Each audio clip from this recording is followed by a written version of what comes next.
I was only 16 when I first started working in a small pizza place tucked away in the suburbs of a major city.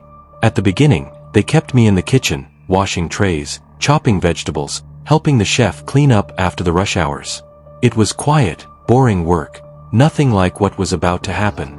2 months in, my boss told me that whenever the main delivery boy took a day off, I'd be filling in. I didn't think twice and said yes. Deliveries meant tips, fresh air, and a chance to escape the hot kitchen for a while.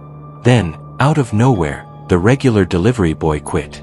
One evening he returned from delivering to a particular house looking pale, trembling, his eyes darting like he'd seen something horrifying. He went into the boss's office and I heard raised voices for nearly 15 minutes.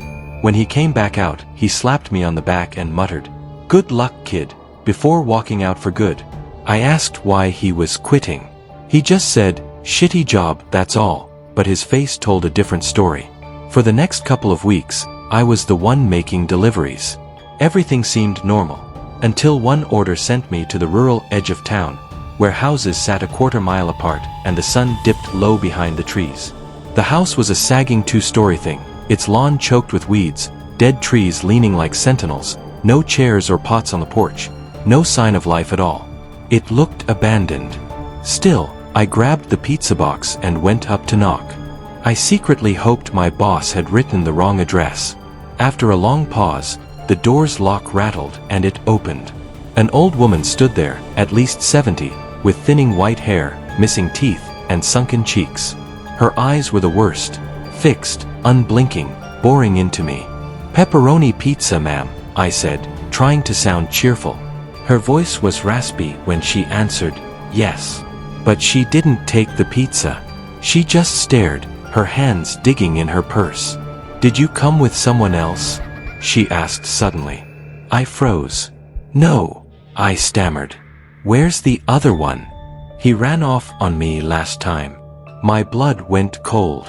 The other one, she must have meant the last delivery boy. He'd quit weeks ago. Her hands were still buried in her purse, fingers moving slowly, like she was gripping something. A weapon. Pepper spray. A knife? Why was it taking so long to find a $10 bill? Then, behind her, a shadow shifted, a man's silhouette moving toward the door. At the same time, I heard footsteps crunching leaves just off the porch.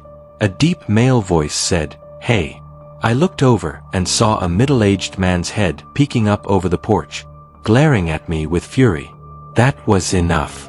I bolted, threw the pizza into my car, slammed the door, and tore off without looking back. Later, when I told my boss, his face drained of color. He called the police. 2 days later he told me the house had been foreclosed for over a year, but 3 squatters, 2 men and the old lady, had been living inside. They were arrested. I still don't know what would have happened if I had waited 1 more minute. I'll never forget the night I covered a friend's shift at the same pizzeria. He was usually the delivery guy. I ran the register. That evening I had done 2 normal runs already. The 3rd delivery, my last of the night, was about 5 miles away, farther than usual.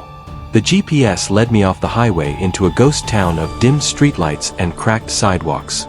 Half the lamps were dead, leaving stretches of darkness like open mouths. I just wanted to drop the pizza and go home. The house was a low, single-story structure with peeling paint. An older man opened the door almost instantly. Pale face, gray mustache, just a few hairs left on his head. He smiled weakly and said he'd be right back, then vanished deeper inside. I stood there in the freezing night air, shifting from foot to foot, listening to creaks and stomps on the wooden floor. Then the man returned, smiling again, and gestured for me to come in where it was warm. Against my better judgment, against every instinct screaming no, I stepped inside. The door shut behind me with a soft click.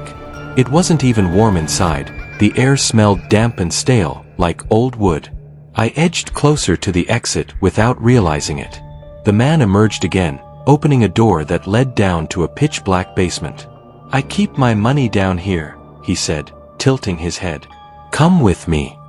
Even from where I stood, I could see nothing but darkness at the bottom of the stairs. Then I heard it, a faint creak of a step from somewhere below. Someone else was down there. My instincts took over. I turned to leave, but the man was already right behind me. I lashed out, punching him in the face, breaking free from his grip. From the basement came the pounding of footsteps racing up the stairs. I shoved the man to the floor, ran outside, dove into my car, and sped off. I never looked back.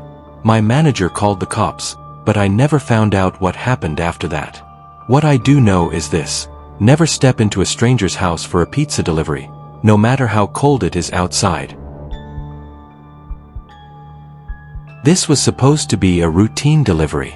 4 large pies, 20 minutes from the shop, a hassle but worth it for the big tip. The GPS led me down dirt roads into a dense forest clearing where an old, windowless building sat like a trap. No lights, no cars, no sound. I double-checked the address with my boss 3 times. It was correct. He was annoyed, told me to at least knock. I got out, approached the door, and knocked hard. No answer. Knocked again. Rustling noises inside.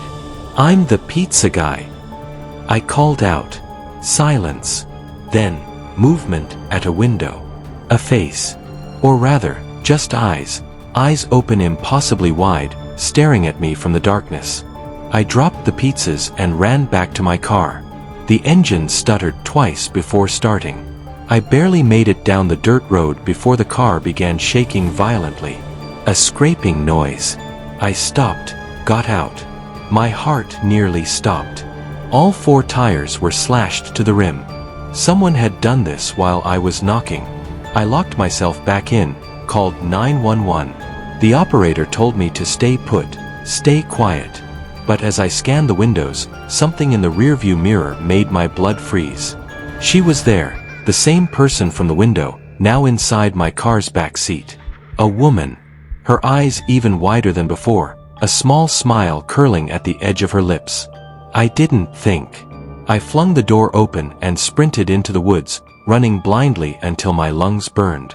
I crouched behind a fallen log, covering my mouth to stifle my breathing. Minutes stretched into hours until finally, sirens wailed in the distance. I stumbled back toward the road, the flashing red and blue lights like salvation. The officers found the car, the slashed tires, but no woman. Just spiked objects like caltrops, the kind used to shred tires. They said it might have been a sick couple, but nobody was ever caught. I quit the job the next day. To this day, I still see her eyes in my nightmares.